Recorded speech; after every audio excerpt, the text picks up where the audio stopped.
Thanks very much for staying with us. Time now for Eye on Africa with me, Georgia Calvin-Smith. Tonight, peace is here to stay. That's the promise from South Sudan's president, as celebrations are held in Juba to mark the latest pact aimed at ending 5 years of civil war. The deal reinstates rebel chief Riek Machar as vice president and sees his return to the country for the first time in 2 years. Also, opposition leaders in DR Congo say the country is still not ready for tense polls due in December, despite researchers saying that they're on track to win the elections. And in Madagascar, election campaigning's heating up ahead of November polls. But whilst some are being whipped up into a frenzy by extravagant events, others have neither the time nor the resources to give them much attention. But first, in South Sudan, thousands turned out to celebrations in Juba on Wednesday over the latest peace deal, upon which hang the hopes of an end to 5 years of civil war.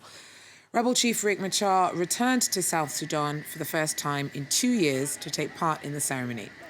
Last time he left after the collapse of an earlier peace agreement.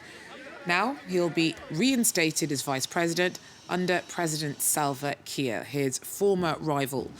The men insisted that this time, the conflict that cost over 400,000 lives was truly over. You have endured immense suffering, and the weight of responsibility heavily falls on my shoulders as your president, and I deeply regret the physical, psychological, and emotional wounds you have undeservedly endured. As your president, I want to apologize on behalf of all the parties to the conflict. People did not run because of war, they ran because of hunger. We are a rich country and we need our people to get back. Those in Ethiopia must return, and those in Kenya must return. All of us together in peace so that we can build our country. Well, our correspondents were also at Wednesday's event. They tell us more. Several East African heads of state came for the peace celebrations in Juba. The president of Sudan, Uganda, Ethiopia and Somalia were here to legitimize the peace that they helped negotiate. But not only high-ranking people were here.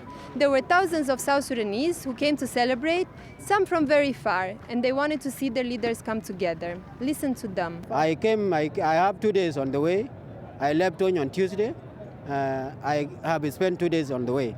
It is very important for me to witness these important events because I, the citizen of South Sudan, cannot be saying that the peace was signed and then I was heard from the people. I want to witness by my own eye.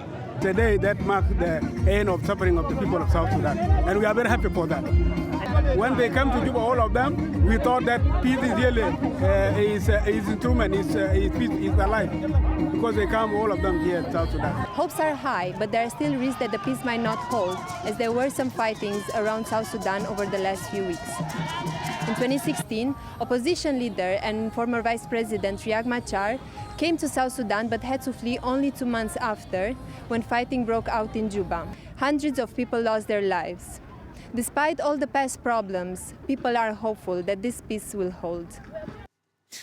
An American missionary killed in Cameroon this week was reportedly caught in crossfire and not deliberately targeted. The Defense Ministry said that Charles Wesco was shot on Tuesday as Anglophone separatists attacked security forces and a university campus. He'd been travelling with his wife, son and driver when they came under fire in Bambui in the country's English-speaking region. Now, days after DR Congo handed over trucks, planes and helicopters to the elections body with great fanfare in the name of helping with tense polls that are due in December, opposition leaders have branded the stunt a gesture. The opposition UDPS says the country still isn't ready for the long-delayed polls. Researchers believe that as things stand, the candidate backed by current leader Joseph Kabila is trailing in the polls. 2 months before the presidential election, this opinion poll has angered the ruling party. It was carried out by the Congo Research Group, which interviewed 1,179 people across the country. It says opposition leader Félix Tshisekedi would obtain 36% of the vote. Vital Kamerhe, also from the opposition, would get 17%, and President Kabila's ally Emmanuel Shadari only 16%. The ruling party criticised the opinion poll. How can one draw conclusions when the campaign has not started? This is an attempt to try and influence voters. It's a manipulation, or maybe they're even trying to prepare people to protest against the results. I mean, we still haven't heard the candidates' programs yet. There were multiple questions in this opinion poll. One conclusion was that the Congolese distrust their electoral institutions. The electoral institutions, the Constitutional Court and the Electoral Commission, they are deeply politicized, unfortunately. There's a lot of distrust towards them, and a majority of the members of both of the institutions are either officially affiliated, or unofficially influenced by or close to the presidential majority. But there is a high risk, I think, of manipulation of the electoral results. The opposition says it will present just one candidate. He is to be designated before the 15th of November. Most of the opposition leaders reject the tablet-like voting machines, claiming they will allow for fraud. Another question is, will the voting material arrive in all the polling stations of this vast country on time? Many observers doubt this and don't believe the election can be held on the 23rd of December. Now, Cape Town's mayor resigned on Wednesday and quit the country's main opposition party at the same time.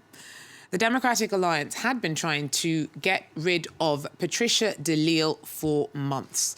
She dramatically exited the party by claiming that she could no longer stay in the abusive relationship. She's lodging an application against an investigation into accusations of maladministration of her office. Her 7-year tenure's been marred by allegations of corruption and bad management. Cape Town was the first city the Democratic Alliance wrested from the control of the ruling ANC party. Now, Madagascar's elections are due on November 7th. Campaigning's heating up, but while some of the electorate is being whipped up into a frenzy by extravagant events by candidates, others aren't paying much attention to the upcoming polls as they struggle to make ends meet. On her feet since 4 a.m, Claudine is on the lookout for plastic bottles, yogurt pots and other empty containers so she can sell them. With feeding her family as her number one priority, the upcoming presidential election is the last thing on her mind. If I were ever to vote, I'd vote for the rubbish bins. They're what feed us. The trash has always helped us, be it with food or as a way of making money. Why would I ever be interested in a politician? Today, Claudine sold 20 plastic bottles for 1,000 arriere, equivalent to 25 euro cents. In a month, she might earn up to 20 euros, half of the minimum salary in Madagascar. With what she's earned today, Claudine is able to buy 400 grams of rice, enough to feed 6 mouths. But she won't be able to prepare it today. We had our cooking pot stolen, but we already bought rice this morning, so we'll cook that tomorrow. I guess tonight we'll be going to bed hungry. Claudine doesn't really care who wins the election. She doesn't think a change of power will affect anything in her life. By contrast, her friend Raymond is convinced of the power of politics to bring change. You have to go and vote on the 7th of November, because if you don't vote, the candidate you want might not get in. I'm voting for the candidate whose manifesto has convinced me he's going to look out for the less well-off in terms of health and security measures. Madagascar is the only country to have become poorer since achieving independence in 1960. 90% of Madagascans live off less than $3 a day. And despite her friend's optimism, Claudine remains tough to convince, feeling let down by politicians as the election draws nearer. Well, that's it for Eye on Africa for now. Thanks for joining us. Do so again if you can. Take care. Right, actually...